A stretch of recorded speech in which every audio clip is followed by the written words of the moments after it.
Hey guys, what's up? And welcome back to the 2-Bit Gaming Podcast with myself, Matt Lane, and none other than Jay the Bustin' Out Bustin'. Yo. Jay, how you doing this week? I'm doing well. I almost died on yesterday. Other than that, I'm doing good. You can't just leave that out there. Like, do tell. I was walking. I'm about a block and a half from the grocery store, so I'll usually just walk there, especially if I'm only getting like a couple days worth of groceries. And so I was walking down the street, and I get to the crosswalk, and I'm one of those idiots that, despite the fact that every time I walk, I am technically a jaywalker, I usually always wait for the light to turn, hey, you can cross now. And so I'm waiting my turn.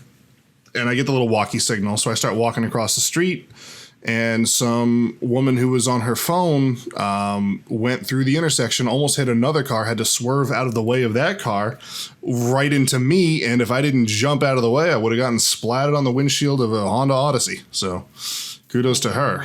Wow. Yeah. Happy St. Patrick's Day, everybody.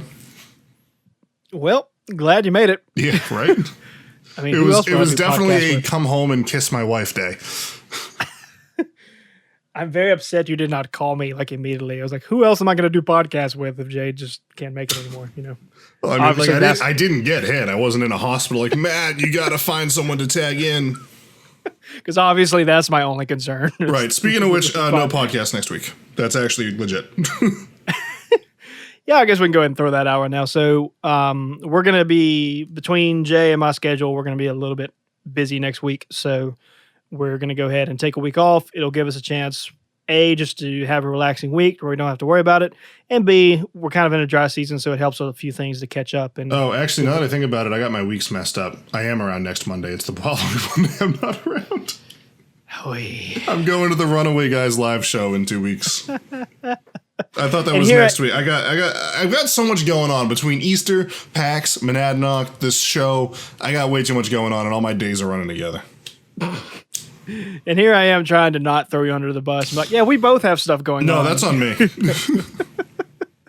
Okay, well, maybe we do have a podcast next week. I don't know. Stay tuned. We'll figure it out. Just look at our Twitter. We'll figure it out. Yep. Who freaking knows? So, gosh. Several things. Should we just start over? No, not at all. Like, people love when people just royally screw up, especially on podcasts. Just for whatever reason, people just love it. So just let it go. Okay. So some gaming news this week for everybody that didn't listen to some of the other podcasts or is just did and forgot, whatever have you. Just a reminder, Sekiro Shadows Die Twice is coming out very, very, very, very soon. This Friday. March 22nd. And so is Final Fantasy VII for the Nintendo Switch, a game that I'm a little more excited to play. Well, I'm more excited to own, I should say. I just really love that game, and I want to have it portable. So, and I said on the podcast that we talked about Sekiro, and as well to Jay, that I won't be getting it launch day or probably the weekend of. If I do, it'll be Sunday or Monday because I have to go out of town that specific weekend. So I know I'm going to be gone. I guess in theory I could pick it up, but to what end? Like I would just have it and not be able to play it. So I will try to hop on that the following week as fast as I can because I do plan to stream through it. I don't know if I'm going to stream all of it, but I definitely want to stream some of it for sure. Because I think that'd be a fun game to stream. So that's the news from me specifically. I know Jay had some other stuff to hit on. Jay, you want to? Yeah, just to kind of touch base on a few things that are coming out or already out, actually, all of these. The Division 2's been out for a little bit now. It's a grindy, shooty game. If you enjoy, those types of things like Destiny or something like that, this game might interest you. Honestly, when the Division 1 was coming out, it looked really fun, and then it launched and it wasn't. That's my personal opinion. So I don't know. I'm passing on Division 2, but it's out there if you want to play it. If you enjoy the first one, you'll enjoy the second one. We also have Apex Season 1, quote unquote, is technically starting a new character. It all came out yesterday. So it's just good to see that they are continuing to support the game and didn't just put a product out there like some of the other Battle Royale genre shooters we've seen, where they just kind of release a game and say, well, there's our game. And it kind of sucks that, like, you know, you have to upkeep a game with new content all the time now. You can't just make it and relax. It kind of sucks, right. But that's, you know, Apex seems to want to go the distance. They're going to try. So let's see what happens with that. That's the way to do it. Yep. We didn't talk about this in pre-production, but this game's worth mentioning. New game called Baba Is You just came out. If you like puzzle games, this game's for you. It's on PC and Nintendo Switch. It's a lot of fun. It's a cute little puzzle game. Very hard puzzle game. Definitely makes you think. So if you enjoy those, grab it. And then probably the big one that we wanted to spend at least a little time on is Devil May Cry 5. Came out like 2 weeks ago. Yeah, we kind of just missed that. Like earlier on we did have a few things to talk about, and we just kind of ended up missing that one somehow. Yeah, it became one of our secondary topics where we're like, well, if we have time, we'll bring it up, but we just never have time because we talk too much. So it just kept kind of getting swept under the rug, and we picked up the rug and said, oh, hey, DMC5, what are you doing under here? You should probably come out, dust yourself off, and see what you got. You know, I've never played a Devil May Cry game, but they look fun. You know, as someone who vaguely enjoyed Bayonetta, or at least a little bit that I played of it, it's that kind of game. You know, it's an action beat 'em up where you kind of have a bunch of different abilities and you can kind of play the way you want to, and it's really, really fun in that way. So fair. It's gotten really good reviews and scores across the board. If that kind of thing is important to you, scoring, 90s, 95s, things like that. And we'll probably bring it up again when Game of the Year season comes out, because this is probably going to get nominated for something. I definitely agree with that. We'll see it in the running for something. Yeah. Probably best action game, if nothing else. It wouldn't surprise me with the current gaming climate as things are now. It wouldn't surprise me if it made the overall Game of the Year award. A lot of people are already kind of calling for that, but we'll see what happens. We got a lot of year to go. So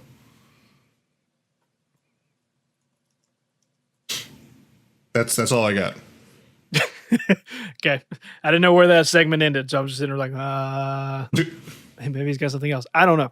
So that's the news in gaming this week. So look forward to any of that if you haven't already, and join the club. We not only want to play stuff, we want to watch y'all play stuff too. Yeah. So if anybody is a streamer out there, man, giving you permission, throw your channel in the comments. We've got if you ever show up to my streams, we have a link to a Discord, and it's kind of become like a community for all of us, and you can promote your own material in there as well. So nice. Which I've seen that happen. And plus you do a lot of cooperative stuff on your streams all the time, to where he's like, hey, hop in. Yep. If you have Splatoon or whatever you're playing at. Yeah, we have open Smash Bros nights all the time. We do Splatoon. I'll do like open lobby Fortnite things where we duo up and see if we can get some wins or whatever. Yeah, other games, I'm always open to it. A lot of Steam games. There's a new Steam game just came out. It's free. It's called Slapshot, I think it's called. It's like a crappy ice hockey game with awful controls, but that's kind of the point of it, is that it's hard to control. It's free, and you just make a lobby and make a team and go out and play another team, and it's fun. So, that'll probably be in the future. Yeah. But anyway, moving on to the topic of today's podcast, which we're kind of going to take this as a rabbit hole episode and just see where this goes. I think of the irony of last week's episode, to where in my brain last week, I was like, this is for sure going to be a short episode. And then it ended up being like the longest this season. It was like we were almost positive we didn't have enough to talk about. And then lo and behold, of course, we just can't shut up. So it's Harry Potter, man. What do I know? Well, it was less about that. Like we just have this way of not being able to stop talking. So there's that. Anyway, so today's episode is kind of going to be what has what sort of impact has gaming had on your life? Whether it's had positive reaction, negative reaction, the types of choices it has caused you to make in real life or your gaming, anything and everything that revolves around gaming and your life and how it affects it. So that's a pretty big topic to unpack. So this could go a lot of different ways. I know for starters, let's just kind of say, what would you say has been the biggest impact that gaming has had on you as a person, per se? And that, right, that is such a ridiculous question to try to answer. And my reaction is kind of the same thing. Jay's like, okay, where do I start? Right? I mean, because there's a lot. Yeah, I mean, it's like there's many different aspects of life, but like, I don't know. It comes down to how you identify yourself, I guess. Correct. Let me give my answer so you can have time to unpack yours and think about it a little more. Mine's going to be pretty broad and can go into a bunch of different things, but overall, I would say the biggest thing that gaming has done for me as a person is teach me patience and understanding. Probably you're playing the wrong kinds of games. Well, let me elaborate. So, and I by no means think that anyone else is necessarily going to have this. We all might have very different answers that no one can relate to, and that's fine. This is going to be a very subjective podcast, so just take that for what it's worth going into this. But for me, and I'm sure Jay's going to be very similar, and anyone our age probably would be, because when we were younger, it's not that gaming wasn't accepted, because that's definitely not true. There was plenty of gamers around, but it was certainly nowhere near to the level that it is now. So you would see a lot more lack of understanding of it, or I don't want to say persecution because that's the wrong word, but there would be there was a lot more making fun of it than there is now, for sure, I would say. It wasn't in the mainstream like it is today. Correct. Just not to the level. Like, there were still plenty of people you could find and connect with. It's not that you were alone in the world or anything like that, but it was definitely different than it is now. And I say patience and understanding because there were so many people that just did not connect with that, whether they just didn't understand it or didn't like it, didn't want to be a part of it.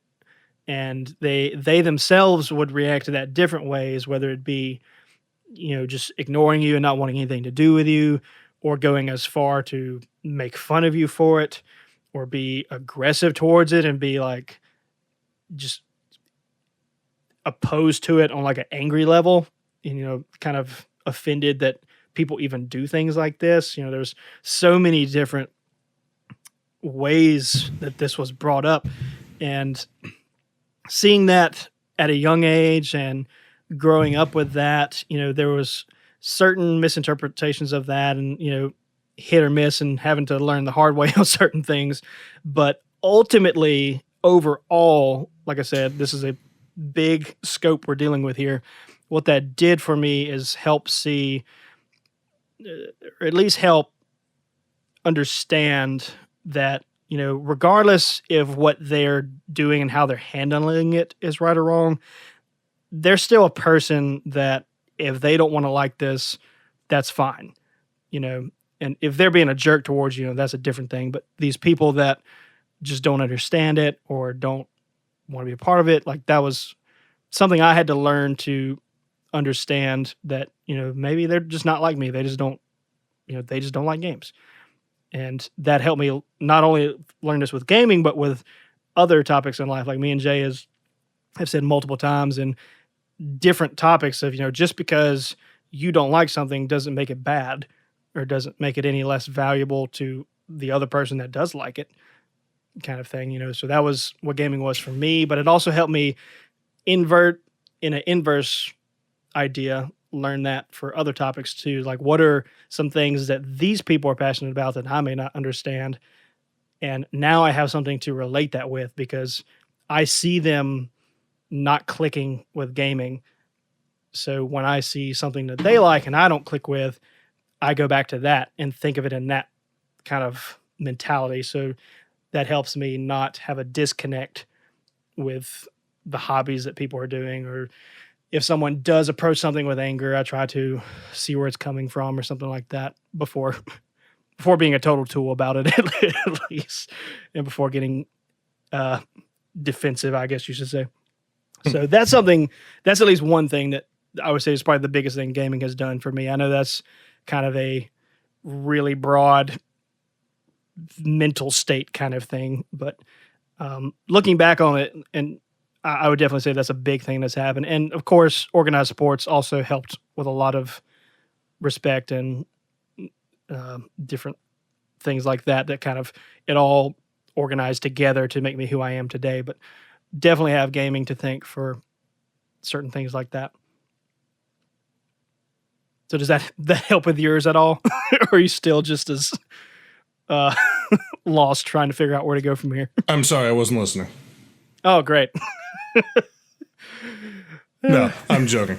No, I mean, like I said, a lot of like how it's impacted you as a person. I think it you have to look at like how do you define yourself as a person? You know, it's where do you get your identity, and that's a whole another conversation in and of itself. You know, and part of my identity is being a gamer. It's not what drives my life, but it's, you know, definitely changes how I see the world in some ways. And something that gaming has allowed me to do is to get creative. Growing up, I'm not good at drawing. I can't draw. I can't paint. I can't take a blank canvas and turn it into something. I really, really struggle with that. Someone's like, just express yourself. And I'm like, how? Show me. Like, express myself in drawing what? And they're just like, oh, whatever you want. And I'm like, you tell me what you want me to draw. And even then it's going to suck because I can't. I can't wrap my head around that kind of thing. So I struggled with creativity for a long time. I was in, you know, band, and, you know, music is creative, but I was playing the notes that are on the page. And so I wasn't, you know, doing improv or anything like that. Even when I was in jazz band, which is a highly improv style, I played bass. I was in the rhythm section, which doesn't improv as much. They kind of are more setting a foundation. And even if it's like, oh, just go for a walk in the key of F or something like that. Okay, I know how to do that, and I'm not going to stray from my walk too much. I'm going to stick to my path. Right. So I was not very creative, and it wasn't really until college when B, my wife, we were dating at the time. We weren't married yet till after college, but she was like, you know, you watch all these Let's Play stuff and all this streaming stuff. You know, how come that's not something you want to do? And I'm like, oh, I do want to do that, but I'm just, I can't. And she's like, why not? And I'm just like, I can't. And she's like, yeah, you can do it. And I was like, okay. So I became a very creative person, I think, through all this gaming stuff. You know, I took a stab at Let's Plays. I took a stab at doing reviews, creating a ministry out of video games that's, you know, kind of taken many different shapes over the years. Through live streams, through, you know, this podcast or stuff like that, it really allows me to be creative and to kind of show the world who I am through the realm of gaming. And I think that has really impacted on who I don't even want to know what kind of person I would be, who I would be if I hadn't started doing Let's Plays back in 2012, you know? Oh, very much. Like that statement resonates with me a lot on every aspect of life, of those type of people that spend too long thinking on the what ifs of, you know, what if I didn't do this, or what if I did this a different way? I'm like, that is so far from the opposite of how I deal with everything. I never think about that ever. Like, regardless of what happens, whether it be good or bad, the way I handle something is, okay, that sucked. Yes, but it happened. There's no going back from it. Learn from it. You know, that is life. You can sit here all day thinking about the what ifs and doing things differently, but it does you no good other than, I guess, making you feel better mentally, maybe for a temporary amount of time. But then ultimately, what actually happened is going to come back later. So like that's just a never ending cycle. Like the best thing you could do in my mind is try to move forward as opposed to dwelling on it, trying to pretend that it went differently, kind of thing. That's, to me, that's actually an unhealthy type of behavior. Yeah, I mean, for me, of course, that depends on the severity. Like that's broad stroking things. There right, there absolutely. There's severities to that statement that you kind of have to draw a line at. Yeah, to me, I see it more of a like, being reflective of, to me, I'm thankful that I'm this way. Exactly. And, so sometimes it's kind of fun just to wonder, like, man, I wonder how different life would be if I didn't do this. I don't ever, look back on the bad, like, man, I wonder what life would have been like if I had, this advantage growing up, or if I, got into this instead of that or whatever. But, right. That's where that line is, though. Like you're on the healthy line of, what if this was this, and then move on. Like that's fine. But if you sit there and dwell on it just for an extended period of time, like hours per day, or you can't let this go that this happened, like that's where it starts to become a problem. Yeah, that's when you need to go sit down with a therapist or something like that. And I'm not making fun when I say that. I literally mean like you got some stuff to hash out, and there's nothing wrong with that. Very much so, because I've had people ask me certain things of like, wouldn't you're telling me if you couldn't go back in life and change this bad thing have happened, you wouldn't do it? And I'm like, absolutely, I wouldn't do it. No. Because not to get into like a nerdy science effect, but like the butterfly effect, man. Like I've played Until Dawn. I am happy and at peace with where I am right now in life. I don't want to jeopardize any of that. Like, mistakes are mistakes. Like you're going to have them. Mm-hmm. Just because you erase that one doesn't mean one's not going to happen that's just as bad later. Like that's avoiding the problem. You have to learn how to deal with the problem. You can't run from it. That goes into a deeper problem I think we have to a certain extent with the culture we live in now, as we don't like taking responsibility for anything, and it gets to a problem. Yeah, and there are whole genres of games built around that. Like, nope, this is a choice you made. Like Detroit Become Human or something like that. Oh, yeah. You can't go back and undo this. You now have to live with these consequences, make the best out of it, learn from your experiences, and be the best version of yourself that you can be. So, interesting question. So, me and Jay both come from similar backgrounds of certain parts of life.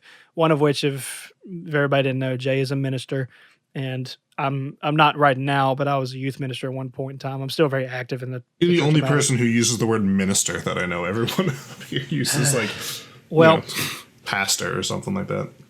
Excuse me, pastor. I don't care. It's just fun to me. Like every time I talk to you, like you're the only time I ever hear the word minister pop out. Do you want to know why I use that term? It's not an incorrect term. It's because I know you do more things than most people realize, that you have to wear many hats. I do own several hats. So I choose to use that term out of respect as opposed to certain things, which pastors do that too. So it's kind of just whatever. But anyways, so specifically Jay is a youth minister, and he does several other aspects in ministry as well. Like you went to preach at a church not too long ago. Last Sunday. Yep. And I myself still do plenty of stuff in that similar line of aspect.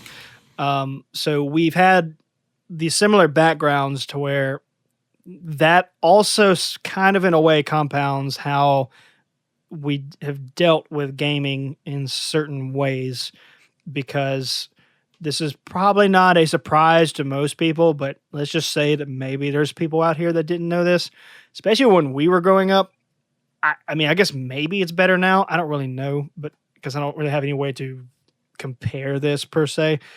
But where I grew up, gaming was not exactly a popular topic to bring up in a church setting.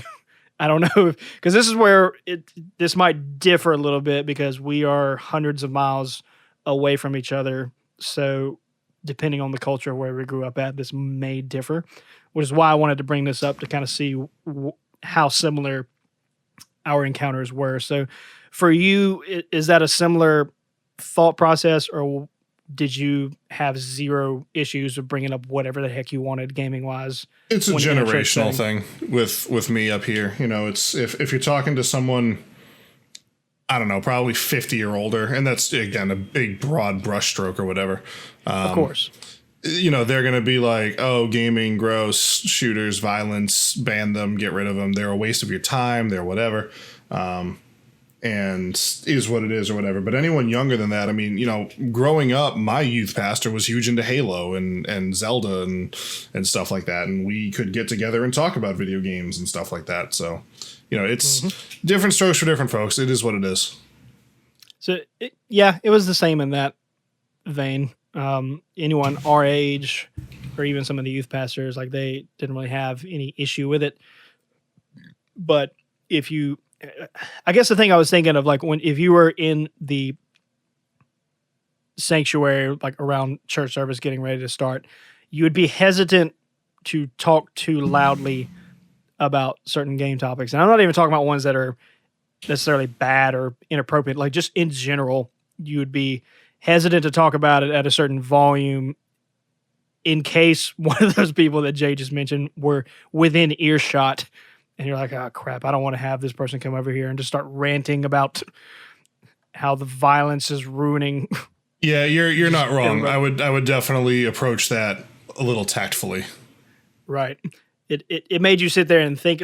But that's an interesting thing, because that kind of bleeds over into what I said to begin with, because that's another thing that, for me, bled over into other concepts, so that I would be very mindful and respectful of what I was saying, where I was saying, even if that's not necessarily right or wrong on a fault level of, should I have to do that, or should this be a more openly accepted topic? That's irrelevant. The point is, I understood and at least respected them enough to the point of, you know, you don't like this, that's fine. It's whatever. I'm just going to make a conscious effort just not to bring it up around you.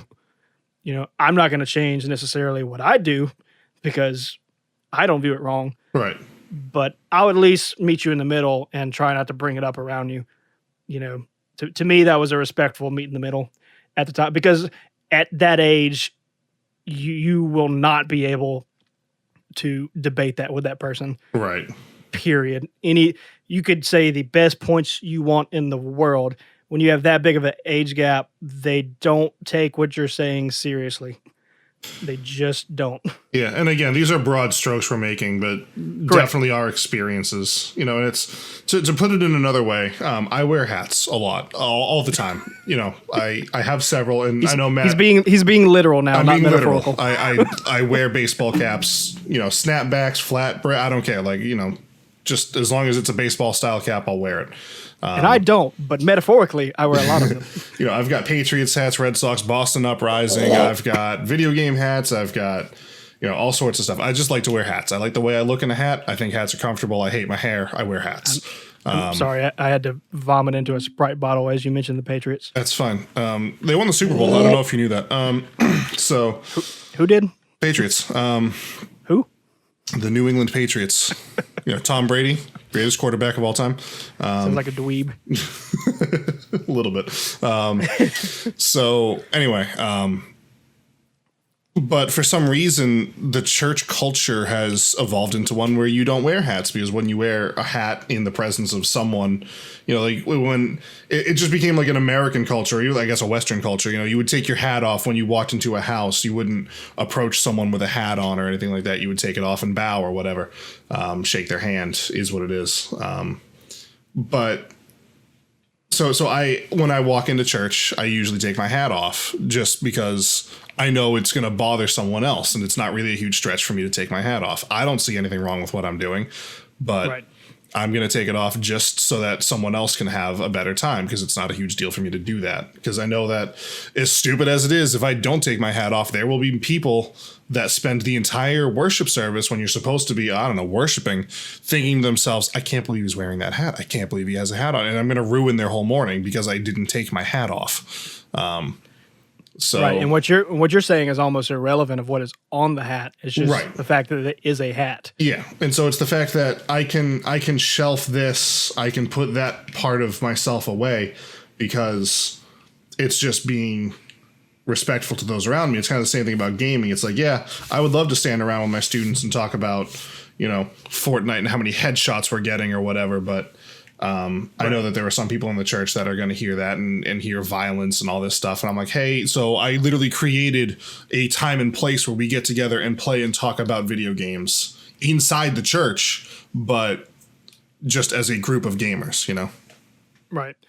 And it's hard, for anyone listening out there, it's kind of hard to really piece together where certain ideologies and premises that you have as a person, where they actually stem from, because sometimes they've been ingrained in you so long that you have a hard time pinpointing where it started. Right.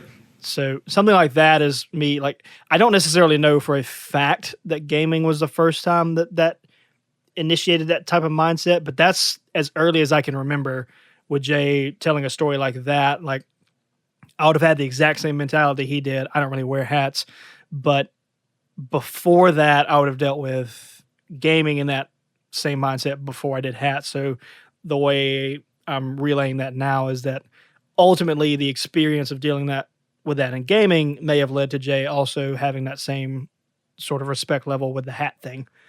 That's not to say that that's how it was for him, but that's at least the thought that I'm having. Yeah, I was just trying to draw a parallel.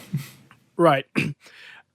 Which I think is accurate. And that's a weird one that kind of exists in multiple ways, not only in a church setting, but the amount of things that people either don't like or view to be a certain stigma, such as wearing hats in a church or wearing hats when you're praying, or, very specific things.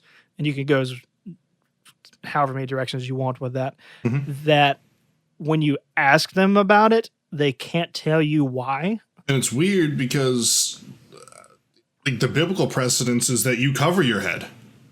Correct. You're supposed to have a covering on. It was actually really interesting to me. The irony. I had the opportunity to hear a Messianic Jew deliver a sermon once. For those of you who don't know, a Messianic Jew is someone who kind of keeps the Jewish traditions and the Jewish... but believes in Christ. Yes, but they believe in Jesus, as the Bible depicts Jesus to be. And very fascinating getting to talk to him.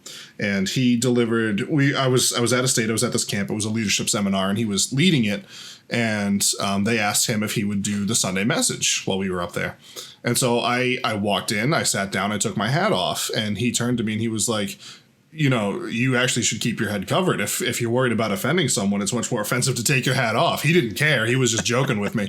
But he was like, if you're worrying about upsetting someone, technically uncovering your head is much more offensive to a Jew. And I was like, oh, yeah, that's kind of weird, isn't it? Yep. So I don't know.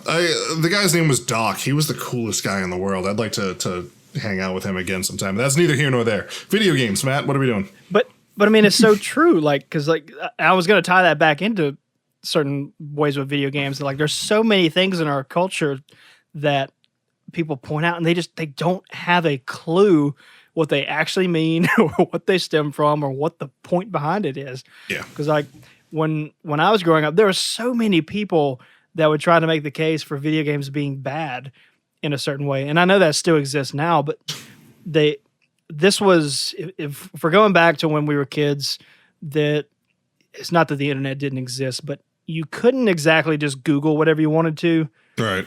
Back then, it existed, but it didn't have anywhere near the network that it does now, and it didn't have good results. No. I guess let's just say you would have to spend a long time on Google, not to mention the speed was terrible. Yeah, the internet was definitely a much different place. Right. It was not a backbone of society. It was a Wild point. West type of thing. We've tamed it now, but Right. So people didn't have this just infinite amount of knowledge that they could go to at different points. So it kind of, a lot of knowledge came from word of mouth or books or uh, newspapers, oddly enough. yeah. So you'd have these certain things brought up, such as, like Jay said earlier, like, video games making people violent, which sadly that still semi exists now, which is mind blowing, but that's a different topic for a different time. And they would just make this case, but if you tried to ask them why, like you tried to get to the center of their point or the foundation of where that was coming from, they couldn't tell you that, period. Because most of the people that were saying these things didn't play games, didn't have any clue of how games worked.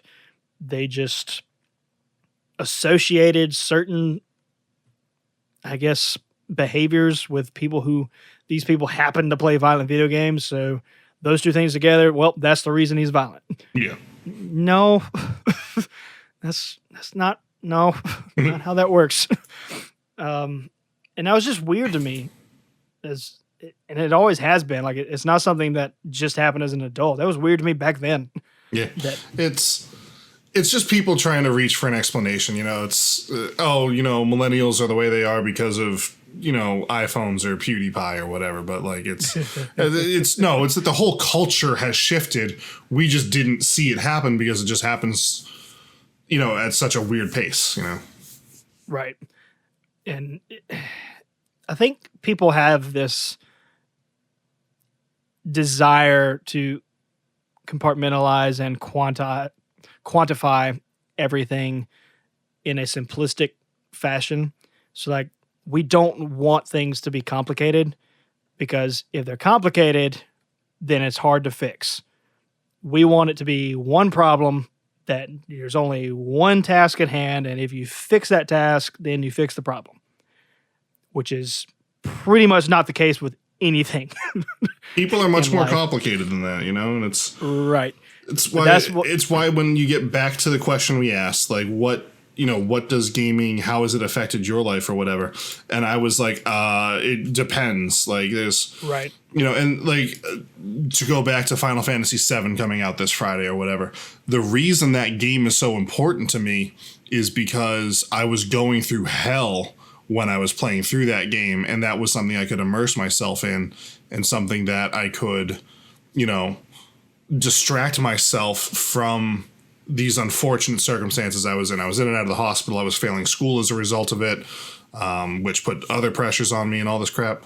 And so I'm excited to have this game in another way, because it means a lot to me. Is the video game even all that good? Arguably, no. It's dated. It's slow paced. It's convoluted. It's kind of weird at times. But it's a game that means a lot to me. And that's my life experience, and that's something that I don't think I could ever fully explain to someone in one podcast, especially a podcast I share with someone. Right, for sure.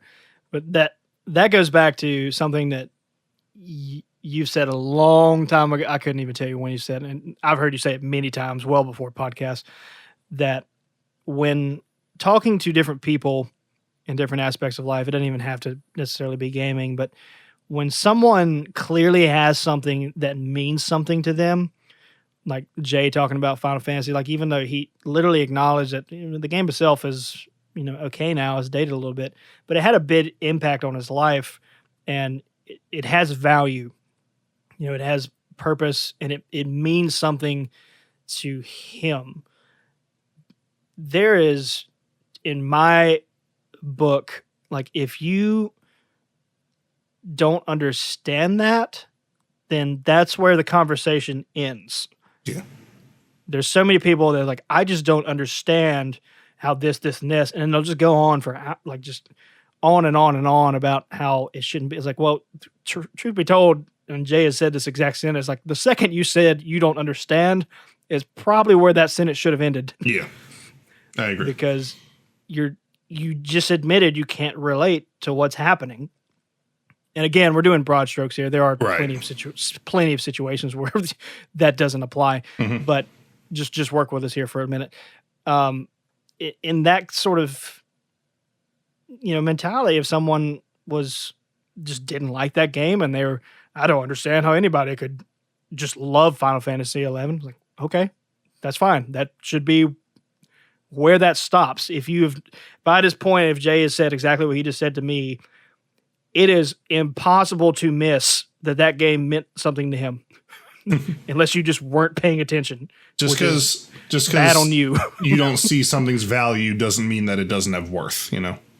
Exactly. And that goes to people too. Like, just because people don't see your value doesn't mean you don't have worth. That's something that, I don't know, maybe someone needed to hear that today. Ooh, deep cut. Yeah. It's deep. We talk about video games on this podcast, man. What the heck are we doing, man? I did hint at, like, when we brought this up in the pre-production, I was like, yeah, we could do a serious topic today, It's been a few seasons since we've had a real talk episode, so. What was the last serious topic I don't even remember now because it's been so many episodes ago. We were talking, well, it came down to having that conversation. It's basically a very similar conversation. It was the whole,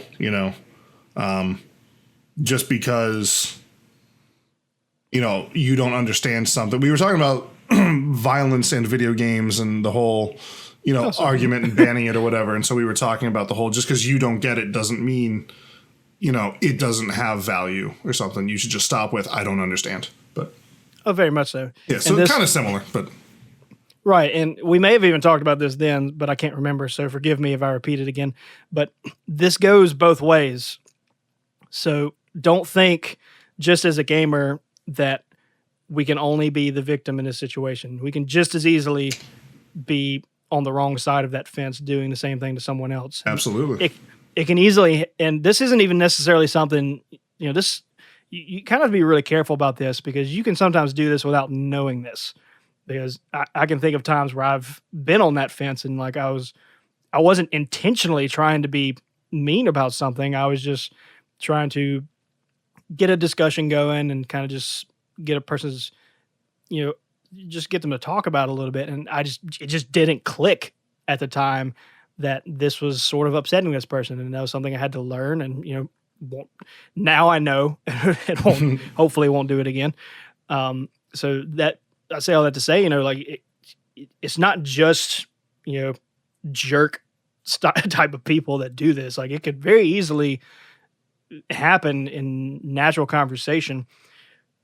And it happens just as much with gamers doing this to other people, to where with really any hobby, and not just gamers, but just anybody. So like, if you want a contrast to people talking about gaming and not understanding it, there's a lot of gamers that'll make fun of sports people and how they don't understand how anyone can sit here and watch someone dribble a ball up and down the court and throw it through a hoop, or throw a ball, 50 yards or whatever sports you want to make a comparison to. And literally back to what we just said, like, that's fine, but that sentence really should have stopped it. I don't understand. All right, but we can all agree that soccer's boring as heck, right?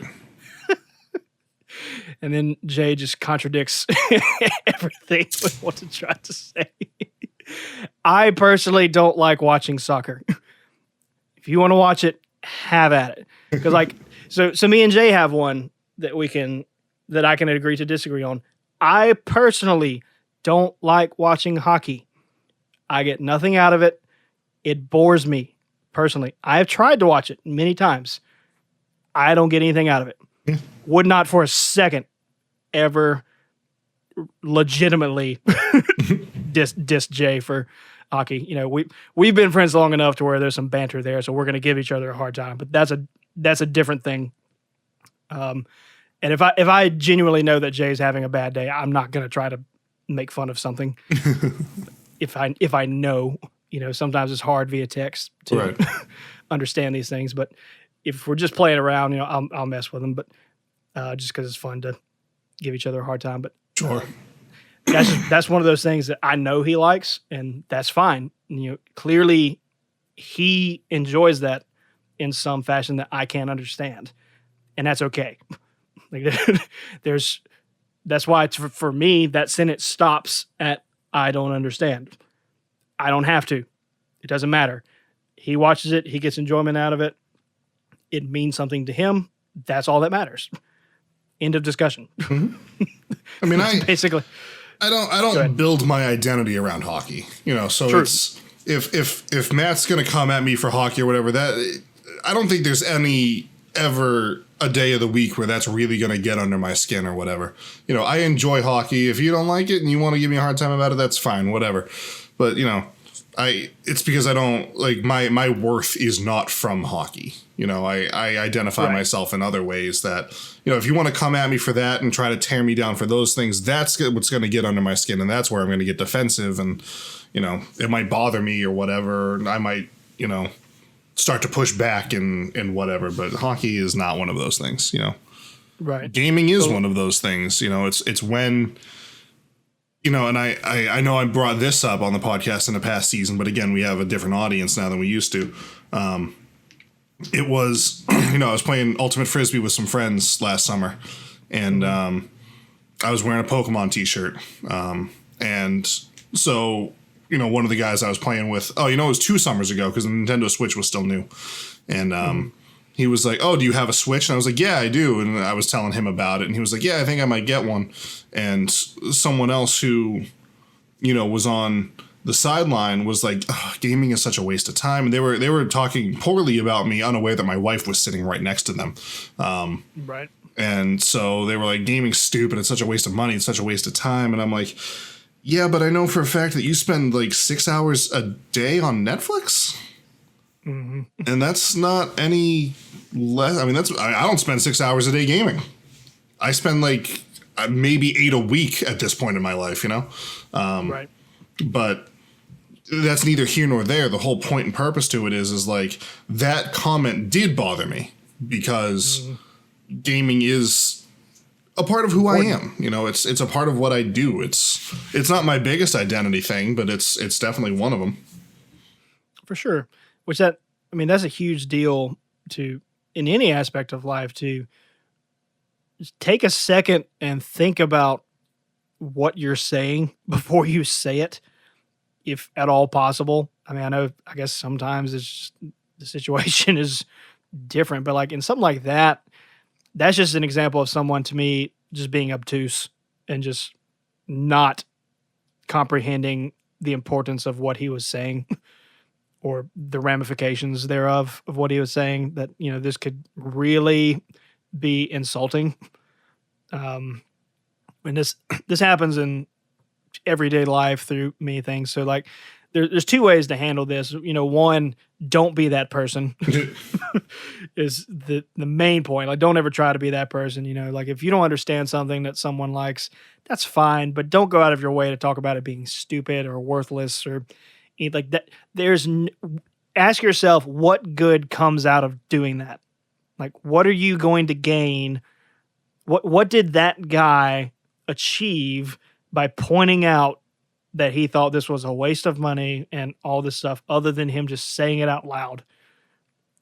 Was he trying to sound smart, or like, I don't know what he was coming from, but like legitimately, like what exactly did you think you were going to gain from that conversation? Like, because the way I see that is, you're about to speak openly negatively about something. You need to really think about that before you do it, regardless of what it is, because you realize at that moment, I'm about to speak negatively about something. I need to have a point. There needs to be something this is coming from. And I try to, in most of anything, not speak negatively. If you're going to do an oppositional conversation, there's a way to deliver it in a positive way. Right. That the way, at least if he said exactly the way Jay said it, then that's pretty much just a jerk way to go about things. But the number 2 thing with that, though, is also understand that this is just going to happen in life. And I hate that that's true, but it is. So I don't know what Jay did from there, but hopefully he did his darndest to not let it get to him and react to it in the moment. I killed them. buried them with a guy who likes grilled cheese. We have to bring that up every episode. Basically, it's in our contract at this point. No, I mean, in reality, I shrugged it off. It's like, whatever. They don't get it. It's fine. Right. And, you know, I mean, I didn't find out about it till after the fact. You know, when I got home, B was like, you know, oh, so-and-so brought this up and whatever. But gotcha. So you didn't actually hear it in the moment. But even if you had, like, it's far better to, if you know you're not going to say anything respectful back, it goes back to the saying, like, if you're not going to say anything productive or nice, just try to withhold your expression till later, because it goes against, that's only going to make things worse. It goes against the victimization culture we live in, where it's like, oh, well, you said something bad about me, that gives me the right to say something bad about you, or even in more extreme cases, other people. And, Right. you know, guilty of that. You know, in high school, there was a kid who was a gamer, just like me, and very passionate about it, just like me. But he showed his passions in other ways. He got his yearbook photo taken, and in his yearbook photo, he was holding a Nintendo Wiimote. And I was like, that's stupid and dumb, and you're stupid. And I teased the kid for it, which is incredibly wrong. And I would not ever do that today. But that's, you know, I'm guilty of these things too. It's an easy trap to fall into because, you know, hey, I get teased about, you know, my passions and liking games and all this stuff. The fact that I was a Christian in high school, in a public high school, didn't help, you know, paints a big target on your face. Very much so. But, you know, I took that as an excuse to turn around and bully other people that I thought were weird. When in reality, this kid just loves video games just like I do, and I probably missed out on the opportunity to have a really good friend. Mm-hmm. Nailed it. Yeah. I mean, I don't know. It's just one of those things that, like, man, you just kind of have to ask yourself if you can in the moment, which some people, it's different for everybody. Like, emotions have a huge effect on how people react to certain things. If you have any control over your emotions in the moment and you don't let them overrule logic, and you don't let your emotions spout words for you. If you have time to stop and think, you need to ask yourself, is what I'm about to say in a rebuttal to this going to really make a difference here?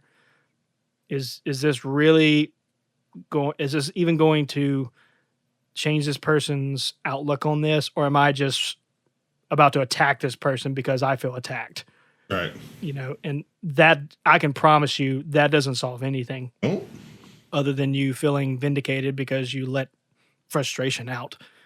But ultimately, to me, that just makes the situation worse because then, in a ironic sense, if that specific person you lashed out at also thought that video games make people violent, then you semi leaned into it there. Oh, well, I never said anything to this kid out of anger, nor have I've never hit another person in my entire life. Right. I wasn't talking about you specifically, but it's interesting, man. Just the amount of things that you can actually learn from gaming.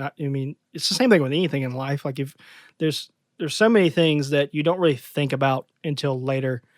You know, now that me and Jay are well into adulthood, sadly, at this point, we're probably a little less impacted by games in that way, per se, but there's still plenty of different ways that impact. Like, if you want to point this out, me and Jay would not know each other if it wasn't for gaming. That's true. Would never have met if it didn't exist. And if I'm being honest, I don't actually remember the first game we've played together. If I had to guess, I was going to say it was going to be like a Gary's Mod. Yeah, it was either that or TF2. One or the other. Because I know it would have been a time where it would have been me and John and you and maybe Zeronium had jumped in by that point. Yeah, he was in on.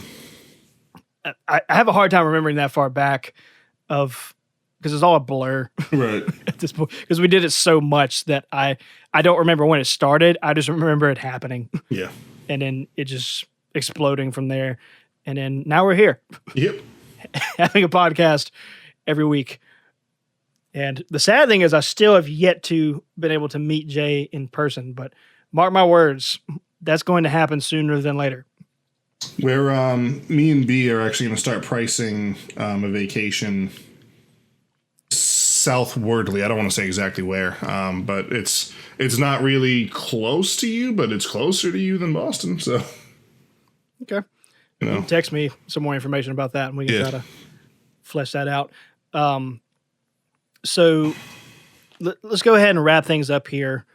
I know we've been talking for a good minute now and we've been on a semi more serious topic. So let's lighten things up a little bit. So I wanted to make a quick announcement before we get into the question of the day side of things. For anyone that is following my Kingdom Hearts 3 playthrough, which seems to be a few amount of people, it's not quite as much as the podcast, but it's, I don't know, it seems to be anywhere from 500 to 1,000 people, roughly, which is still really weird to me, but whatever. I am going to stop doing a Let's Play of it after episode 5. Episode 5 will be the last Let's Play, but I will not be stopping Kingdom Hearts 3. I will be streaming it from there. So if you want to see it live, it'll be on my Twitch channel, which is just twitch.tv/Matt Lane Let's Plays. And once they hit Twitch in post, I will bounce them over to YouTube so they'll also be there. If I can make it work out, I'll try to sync it up to where they launch at the same time they are now, but I don't know if that's going to work or not. We'll get to that bridge when we cross it. But some things came up in the studio side of things that were new and are going to take up a lot of time, specifically in the late spring and summer, to where when I started looking at my schedule, I was like, I'm not going to have any time if I'm doing a Let's Play because there's so much editing that happens after the fact. So moving that to a stream is the short version of that. there you go. So announcement over. Thank you for listening to this portion of our podcast. Moving on to the question of the day. So on our Twitter, which we have over at 2BitGP, if you want to send your thoughts and questions over there, we greatly appreciate it. We can always bring it up here in a podcast format. We had John Johnson, or known as Polygon John, over there, which is actually a friend of ours, bring up the question, what are the best and worst games of each console? Now, that's a pretty big topic, so we're going to narrow that down a little bit. We're going to not answer it. so that we're not talking for hours on end, because that question, if we hit every console, would probably take an entire podcast. Not to mention, I haven't played every console or every Also game on true. any console. So here's what I'm going to do. So I'm going to word this in a little different structure, but still to where we're kind of answering his question. So here's the question, Jay. What are the best and worst games of the major 3 consoles and PC If, that you have played? okay. So that we'll get it a little closer to, so, we're not trying to say it's the worst, period, because my gosh, people will, that's not a topic you're going to win. So let's just do one that we have played, so we can at least have a personal claim on it and say, hey, I enjoyed this, or hey, I really did not enjoy this. All right, let me open up Steam real quick. Hang on. One or the other. So, oh yeah, this is going to be a good one. So, I can go ahead and let's get the ball rolling. Let's just say this. Let's go ahead and start with Xbox One, because that's going to be the one that me and Jay probably have the least experience of. This is true. I've never held an Xbox One controller. Okay, well, that's going to make this hard, because how have you played it? I haven't. That's what I'm saying. Oh boy. Okay. So I'm very aware of some games on the Xbox One, but I've never played an Xbox One. Sorry. Okay. And if we want to make this even more difficult, let's say exclusives. You good with that? Because to me, that makes sense for it to be that console, because otherwise, why are you bringing up that console? Sure, I guess. Because if you were to bring up Red Dead Redemption, you could play that on either one. So what are you really gaining there? Yeah, that's fair. So let's just say exclusives. Let's just make it even tougher on ourselves because why not? So best game that I personally have played on Xbox One, and like Jay, I haven't played a lot of Xbox One because I don't own one, so it's only whenever I'm going to friends' locations that have it. It's probably gonna have to be Halo 5, which to me, sorry to any Halo fans out there, but it didn't feel a lot different from literally any other Halo I've ever played. Was that such a bad thing? No. I mean, I don't dislike Halo.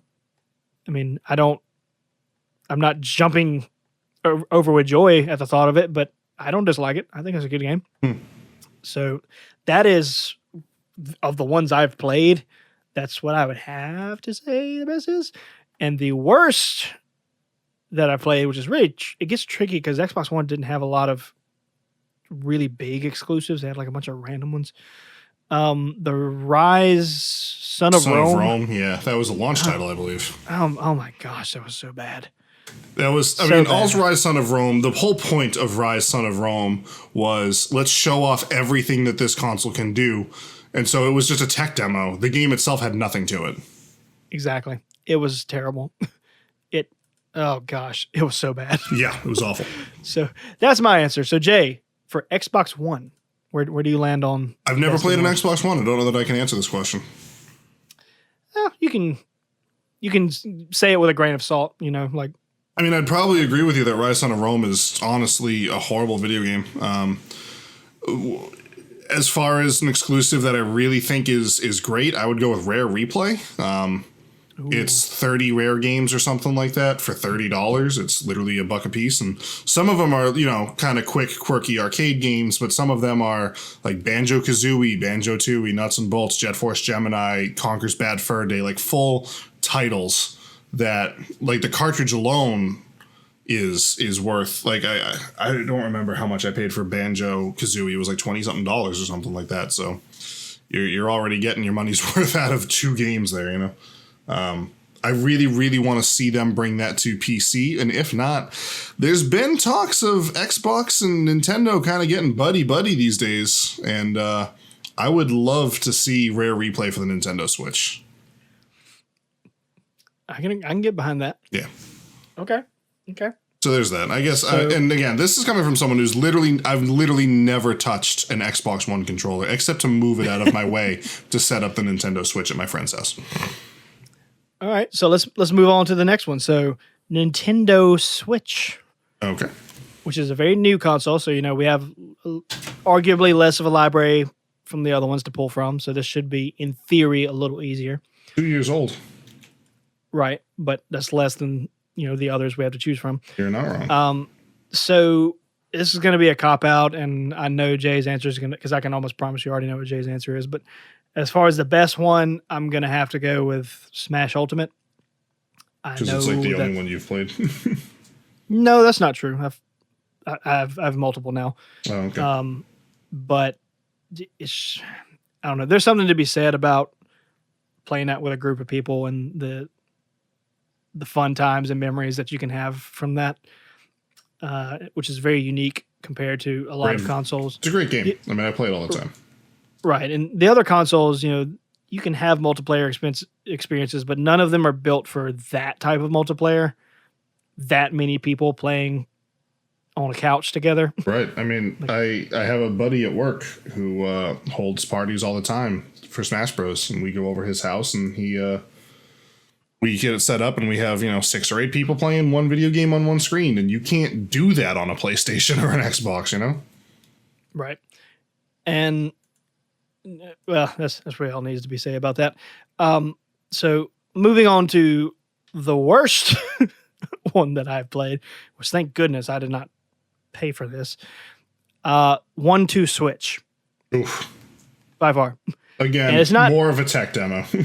Right. And it's not necessarily to say that it itself is bad, but the fact of how much it costs, oh my gosh. How much does that game run for?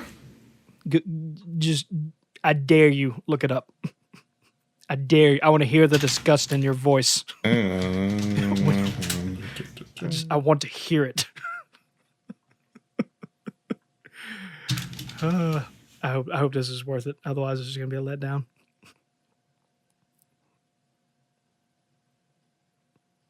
I'm on Amazon right now searching for it, and it's just pulling a bunch of Pokemon stuff. Like, what? Okay, All right, I'm just gonna Google it. I can do one easier for you. Let me pull up here. $30, $40 on eBay. It's $60. What the frick? Yep. Standard $46.50. somewhere around $45. Yeah, that's too much. That's insanity. 1-2 Switch is a $20 game. Right. It's pure insanity. Yeah, I think 20 is generous. yeah, that was one of the huge things that confused people. Because like when the Wii launched, Wii Sport was kind of like the tech demo for the Wii. You know, it was like, here's everything you can do with it. You can swing like a golf club or a tennis racket or a baseball bat or bowl like a bowling ball or whatever. And it was, everyone loved it. It was great because it was free, and I think it's still the best selling video game of all time. I could be wrong about that. But I think they should have done the same. The Switch didn't come with a video game. Mm-hmm. When you buy a new Nintendo Switch, I mean, now you can get bundles, but at the time when it came out, you had a console and that was it. And I was really confused that they didn't do like a Breath of the Wild bundle with it, but whatever. I think if 1-2 Switch came with the Switch, I think it would be a lot more beloved and people would love it. But the fact of the matter is, most people hate it. Yeah. Me being one of them. So those are my two. So Jay, what are your answers for the Nintendo Switch? I still think playing Breath of the Wild blind was the best gaming experience of my life, so I'm giving it to that. Nailed it. I'm None of you can very see this, conscious of that fact when I say that. I'm not saying that lightly. Playing Breath of the Wild blind was the best gaming experience of my life. None of you can see this, but I literally wrote on a piece of paper, Jay will pick Breath of the Wild. Of course. I mean, there's so many good games. Honorable mentions go to Splatoon 2, Smash Bros., Mario Odyssey, Tetris 99, Golf Story. Tetris 99 is crazy fun to play, by the way. It is. It's a lot of fun. It is. So worst Nintendo Switch game. What you got? It bugs me to say this because it's such a good video game. I don't know if I was in a weird place in life when I was playing it or what, but Mario plus Rabbids Kingdom Battle. It's not a bad video game by any stretch of the imagination, but I just didn't enjoy playing it for some weird reason. So, and again, this is the worst ones that we have played. Yeah, there's many actual objectively bad video games out there for the Switch. I just haven't played them. Okay. So let's move on to a really, really tough one because this is going to by far have the largest library to choose from. PC. Okay. This is tough. This is hard because I play so many different styles of games on PC. Like on Switch, I'm playing Nintendo games, and it's like it's a Nintendo game or whatever. But this was going to be weird for me answer-wise because and Jay will have a little more understanding where I'm coming from because doubt it. I don't have a PC gaming system. So a lot of the games that I'm going to have to say are ones that I played when I was younger and that it was easier to have. Like, it's not to say I haven't played some now, but ultimately, you know, if I'm saying the thing I like the most that, you know, is something I logged the most hours into or had the most enjoyment out of, most of that is when I was younger. Because it's not that there aren't better ones now, it's just I don't have the system for it, so I haven't been able to personally enjoy it as much. So this is a weird one, but I'm going to give it to the original Doom. Yeah. Really am. Because when that came out, oh my gosh. I would go over to my relative's house and just play the crap out of that. It was fantastic. And loved it. I was like, it's either this, Minesweeper, or Solitaire. Yeah. So I'm playing this. I did a lot of the latter too. I've never done. I didn't play a whole lot of Doom, honestly. Which is, I mean, when you have those to choose from, so obviously Doom is an interesting step up. The worst PC game, I don't know if you've ever heard of this. I wish I could remember what friend had this because I thank goodness I never owned this. This is an atrocity. It's called the U Testament. Can't say I've heard of that one. Just, oh my gosh. let me let me send this to you because this is a gem. I would call at this point. It's one of those like, oh, this is bad. I just sent you the list. I think it's number. I don't remember. I think it's like number 4 on that list, maybe something like that. Just look at the tagline it says on the image, and please read that out loud when you find I didn't even realize that New Testament is like a Bible pun. Holy cow. Yes. Hey, Abraham, what's your problem? Touch me again and I'll kill you. Aside from classic gods and fantasy, games typically avoid religion in the name of an easy life. The New Testament goes a different direction. Jesus. At all. So I'll leave it at that. Yep. So Jay, what are your answers for a PC game? It's rough because a lot of the games I play on PC are multi-platform, like Skyrim, GTA, Shovel Knight, The Stanley Parable, Stardew Valley. Like all these games I've really enjoyed are on more than one system. So they're not exclusive to PC. In fact, there are very few games that are exclusive to PC. Right. A lot of them were actually in older days before consoles. Yeah. So I don't know that I have a good answer for this one. I mean, I'm looking through my list. That Dragon Cancer, I think, is one of the most important games that have come out in our time for dealing with grief. And again, it's not really a video game. It's more of a visual novel that you're just kind of along for the ride for. But it's an important video game. To the Moon's good. It's again kind of a story-based one. There's actual gameplay to it though.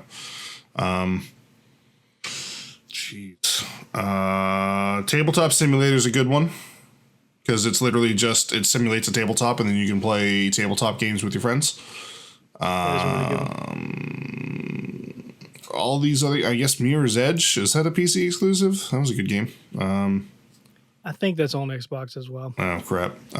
Golf with Your Friends suck. We had a few good times with that. No, that game's horrible. We had a good time in the horribleness. Duck Game, I think, might be a PC exclusive. It came out for the Ouya, but that was a failed console, so it literally doesn't exist anymore. So I guess maybe that. I don't know. Point is, too many good games and very few exclusives that I've played. Okay. Worst game, I have to give it to Ubisoft's Uno. Uno in and of itself is a fun game, but this game is so poorly coded and made and incomplete that it's just a nightmare. First of all, it runs off Uplay. So even though you launch it through Steam, if you want to join a friend's game, you have to have their Uplay account and whatever. Uplay flat out doesn't work. And then every time I launch the game, it goes into my audio settings and changes my audio drivers around, that it changes my microphone source input and messes with my volume levels without me telling it to. So I'm literally like on Discord trying to play Uno with my buddies, and all of a sudden I'm like ear rape them, you know? Wow. Yeah, it's awful. So Uno. Ubisoft's Uno. It's actually on Steam. You can buy it. It's awful. Don't waste your time. Get Tabletop Simulator and play Uno on there instead. All right. Thomas Was Alone is another fantastic video game, by the way. I don't know if that's I don't think it's a PC exclusive, but it's a really good game. Wrapping things up at the final console of this question, the PS4. I gotta look at my list. To me, this one was going to be the hardest because not because of how many to choose from, but because of the amount of really good ones to play and the amount of really bad ones. There's a little bit of both. I don't think this one's necessarily going to surprise you that much. And I did have to go back and forth between a few, but ultimately I'm going to have to go with Bloodborne on my personal favorite. That's not an exclusive. That is an exclusive. It's on PC. Now. Which means it's not a PS4 exclusive. Oh my gosh. For years, it was a PS4 exclusive. For years. That was like, I think it just recently came to PC. Like, not even that long ago. I think it was less than a year. Right. I'll give it to you. I'll give it to you. I am not changing that answer. All right, what's the worst one then? Oh, man. And this was, I didn't like any of these, period. I can't stand the Homefront series. They're just bad. I've never played them. Specifically Homefront Revolution. It's just bad. Good to know. It's not. I don't, and I don't mean to like, I mean, I'm sorry if there's someone out there that likes these series. I mean, whatever. If that suits your fancy, awesome. Glad you find some enjoyment out of it. I don't. So this one's at the bottom of my list, mostly because of how freaking buggy it is. It's like, it's one of those games that like you clearly released this before you needed to. Way before you needed to. It's terrible. And I got to play a lot of these while I worked at GameStop because we could check out games and go home and play them and then bring them back and, no harm, no foul. So we got to play a whole lot of stuff that we wouldn't normally play because we didn't have to spend money on them. And that's saying something when you get to play a game for free and you still don't like it. Because usually, like, if you spend money on something, that can skew your value of it because you may unknowingly be thinking, I spent $60 on this. This isn't worth $60. That had nothing to do with this. There was no money spent on it. And it was just bad. Yeah, you had nothing to lose on it and you still lost. The time lost was not worth. Exactly. Yeah. So that's Bloodborne for the win for me. And Homefront, any of them, don't care. Pick whichever one you want. That's fair. This is rough because I don't use my PS4 as much as Matt does. I actually have all the noise. I don't know if Matt edited it out or not. I was tearing down my green screen so I could look at my PS4 game collection, and I have a lot of games up on this shelf that I've never played, which makes me sad. But I think with a lot of games that I like to play them, especially on the PS4 because it's so pretty. I like to play them for a story. And so a lot of these story-based games that I have, Red Dead Redemption, God of War, BioShock, things like that. Spider-Man. I had a lot of fun playing them. Don't have a huge desire to go back once I've finished them. Mm-hmm. But one series that I do want to go back and revisit is Uncharted, or Uncharted, if you're from my neck of the woods. I really loved those games. They were really fascinating to me. They scratched the puzzle part of my brain. They scratched the history part of my brain. They scratched the action adventure part of my brain. It was a good story. It was a game that I think if I had to make a game, I would have made this game. Like it's a perfect game for me. I really like the Uncharted series. I can't pick a favorite out of all of them. I think 3 might be my favorite. 4 was pretty good too. They were all really good. So that's my answer for best. Worst, and again, I don't know because I don't play bad video games. But just looking at my shelf, I guess maybe like. It's either MLB 15 the show because it's just such like a non-game to me. It's just like a whatever, shrug it off. But Dolphin Diver Brotherhood, bro. Or it's stinking Crash Bandicoot remake. It was really good, but they just made some creative decisions that I didn't like. So yeah, I can get behind that. Yeah, but you have to give credit to the Dolphin Diver Brotherhood, though. I mean. We had some fun times in MLB 15. I mean, but that's not the game being fun. That's us having fun within a game. As us having fun at how bad the game was. It was pretty bad. Especially for you. It seemed to be worse for you. Like the game just wanted to screw Jay over. Yeah. In more places. There were so many glitches we would have that were fantastic. I don't know if that's on the backlog of Jay's streams, but if it is, no, I'm pretty sure there's no evidence of those anymore. Twitch took down anything older than like 3 months now, so maybe we'll boot it up one day. I'll have to reinstall it, but we'll boot it up one day and just have a bad time. Anyway, this is gonna clock in as one of the longest podcasts we've ever had, so let's wrap it up quick. Aside from our special episodes. Because we've done some pretty long ones before on the like 10 episode specials and stuff like that. But yeah, so that's our answers for the best and worst games of the 4 powerhouse gaming systems of these days. We would like to know what yours are.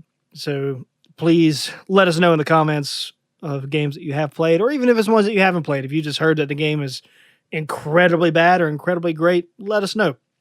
Because then we can go and play it, or we can go and not play it. Yeah, we can experience it in some way, shape, or form, you know. Exactly. And make sure to, again, hit us up on Twitter. Go over at 2bitgp over at Twitter. You spell out the word 2, you spell out the word bit, and then just the letters G and P. And let us know what you'd like us to talk about. And there's a very good chance we might talk about it because, as we said at the beginning of the podcast, we are hitting somewhat of a dry spell. Hence, and we don't know about next week. I can guarantee you that in 2 weeks we won't have an episode, so maybe we'll try to get something together next week, but we're going to need something to talk about. Actually, as of the day that this episode comes out, Nintendo had another a little show, but it was a Nindies thing. It's their indie scene, so maybe we can just have a thing where we just talk about indie games. That would be fun. Maybe we'll do that next week. And even if we don't, who knows? We may take 2 weeks off. I don't know. Yeah. We'll do whatever. But we'll be back after that because a lot of stuff will be happening between now and then. We'll be getting close to Days Gone coming out, so.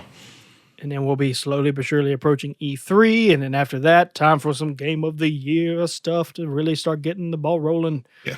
It's going to be a good year. Looking forward to it. So thank you guys for listening to this longer than normal podcast, but that seems to be what kind of people heavier want. than normal, too. Yeah, sorry for the seriousness. You know, we tried to be lighthearted on most episodes, but every now and then it's fun just to talk about a serious topic and just see where it goes from there. But thank you for listening. Let us know your thoughts on the comment section, whether it be the question of the day or what you thought about this podcast. And if you'd like to hear more stuff like this in the future, we need feedback so that we know whether to or not to do it. Again, I feel like we're going to lose our whole viewer base after this week. Suddenly we only got one view. Yeah, whatever. We'll still do the podcast all the same. Yep. Views be darned. Don't care. We'll continue to do it. Yeah. Thank you guys for listening, and we may or may not see you next week. I don't have a snappy outro.